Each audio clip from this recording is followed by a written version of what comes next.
Hey guys, on the 20th of Feb, it'll be a year since I started consulting. I wanted to record a quick video reflecting on the journey. So, why do I do this? Well, I like helping people and I like solving problems. So, consulting seemed like a bit of a natural fit. I love allied health, I love NDIS, I love aged care, and I really like talking to clinicians. So, again, I wanted to do something in this sector, and I couldn't really see myself working outside of it, to be honest. Again, helping people, helping clinicians, helping business owners, it gives me purpose, a bit of meaning and satisfaction. So, yeah, I really enjoy it. And yeah, I guess I wasn't the world's best physio as a clinician, to be honest. But what I was naturally sort of good at was I was always good at things that clinicians aren't good at, naturally good at. So like, leadership, systems, tech, operations, I guess the business side of things. So yeah, I think I have a lot of skills that clinicians sort of naturally don't have. So yeah, hopefully I can help, you know, business owners, founders, that type of thing with some of my strengths can complement, I guess some of theirs.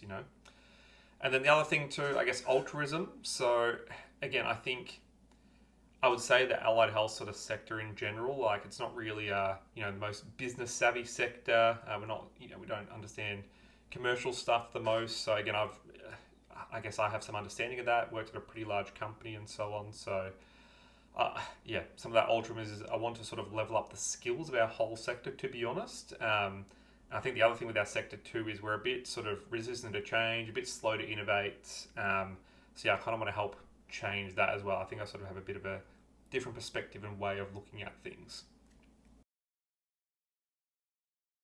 So yeah, reflecting on the year.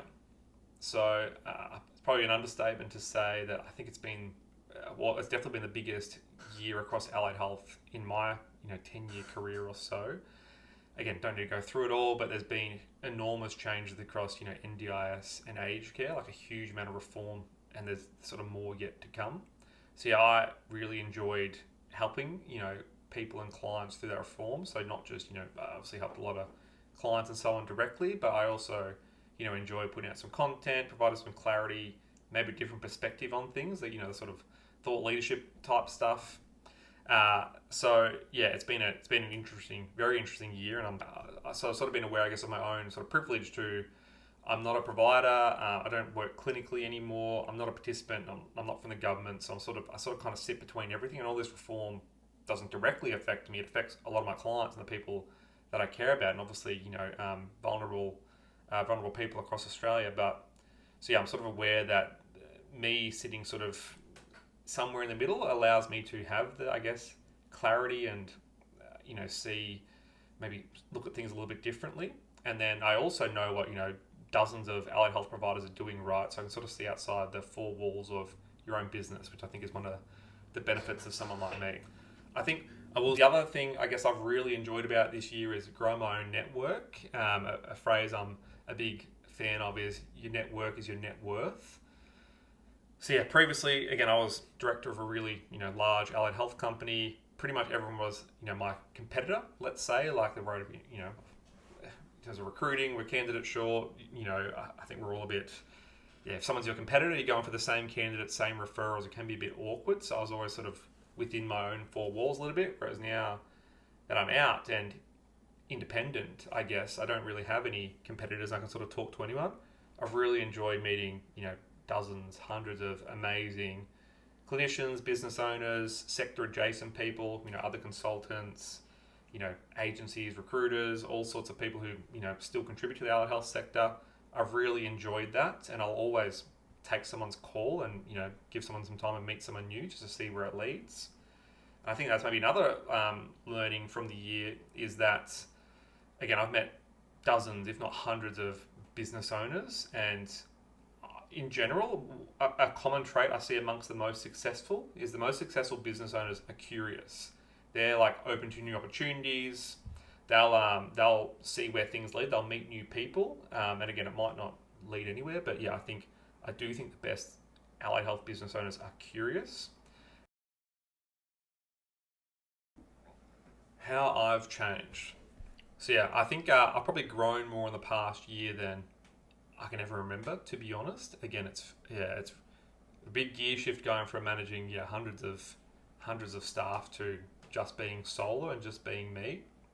Um, and again, I think a big part of that is I've had the time and space to reflect, and upon reflecting, and I'm talking about reflection in a reflection video, which is a bit meta, but I think it's maybe the most important skill a clinician, but also leader or business owner can have, is being able to like critically self-reflect. And again, it's tricky because you need the time and headspace to be able to do that, and that can be hard when you're trying to run a team. You navigate and change.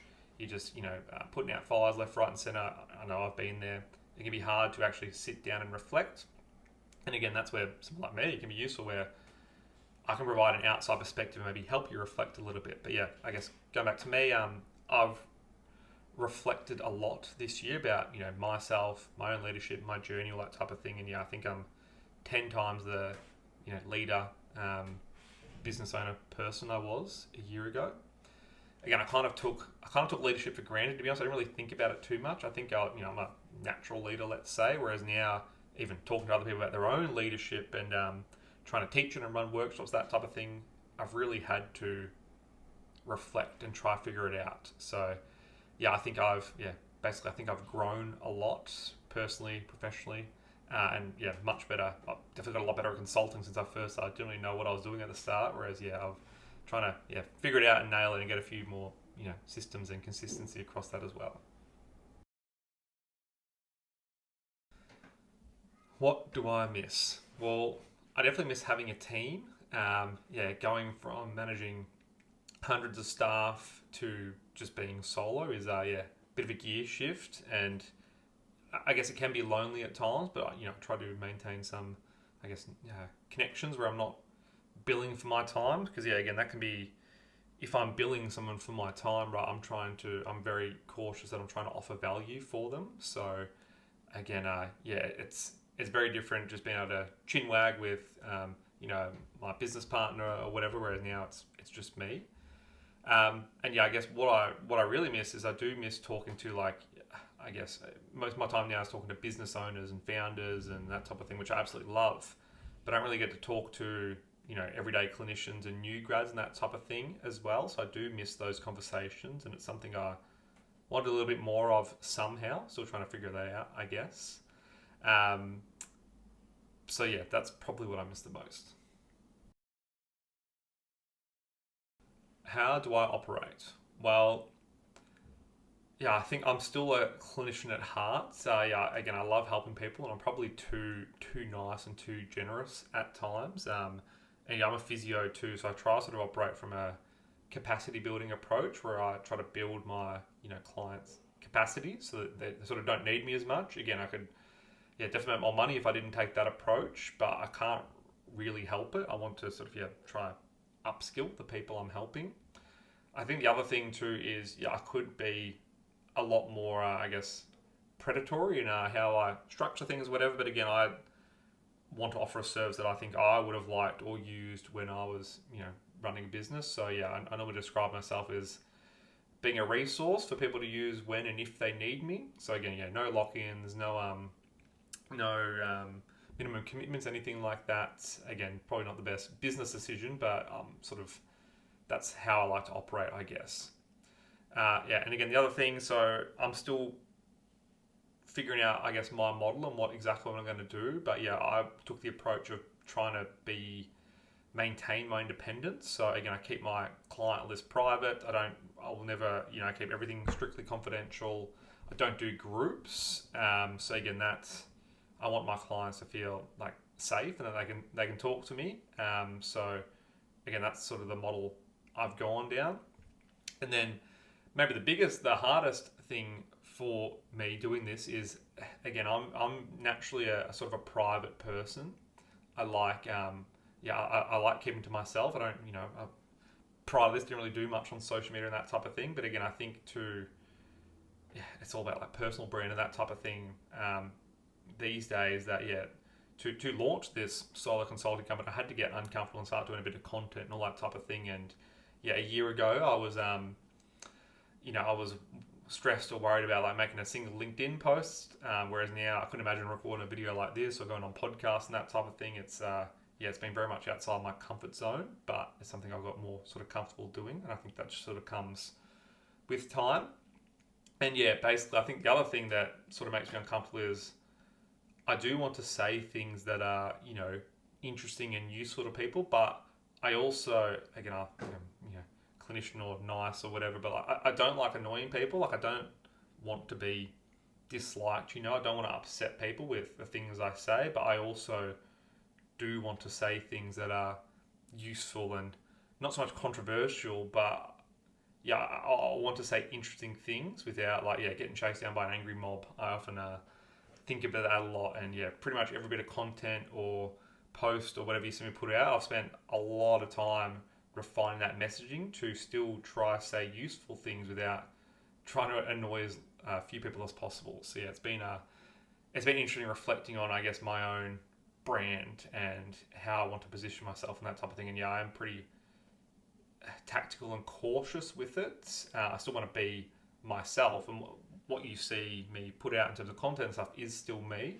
But I want to do it in a sort of respectful way where, I say interesting things, but still being cautious, I guess. So what's next? Honestly, I'm not too sure, to be honest. I'm a bit hypocritical because I talk to so many of my clients about, their mission, their vision, their purpose, their values, all that type of thing. We work on, multi-year plans, quarterly plans, all that type of stuff. Whereas with my own business, I don't really know, to be honest. Again, I'm still sort of figuring out where I want to go or where I want to take this. I think it'll sort of evolve over time. What I am pretty sure is I do want to say solo. I think I don't really want to build a massive consulting firm or anything like that. And then I think, people who are paying me, they're paying for access to me, right? So, yeah, still trying to figure out what I do long term. But for now, I'm very happy. I love what I do. I love helping people. I love solving problems. I do enjoy content and stuff a little bit more now than I did 12 months ago or so. So, yeah, I like helping people navigate through challenging times in some way, whether that's directly, indirectly through my content, that type of thing. I do like educating people.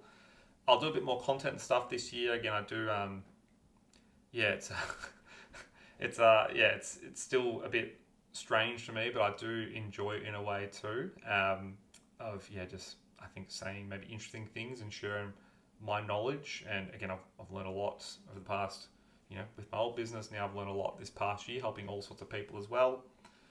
So yeah, basically, I think this year will be more of the same. To be honest, you'll just see a bit more of me. Might get sick of me, but yeah, bit of content, that type of thing. Still helping, still helping clients and so on directly. And I do think it's going to be a big year in terms of reform and that type of thing. So hopefully, I can help people navigate through that. And just lastly, I want to say thank you to everyone who's read an article of mine, engaged with a LinkedIn post, worked with me directly, referred me a client, jumped on a call with me, whatever. I do really appreciate every single person I've interacted with the past year.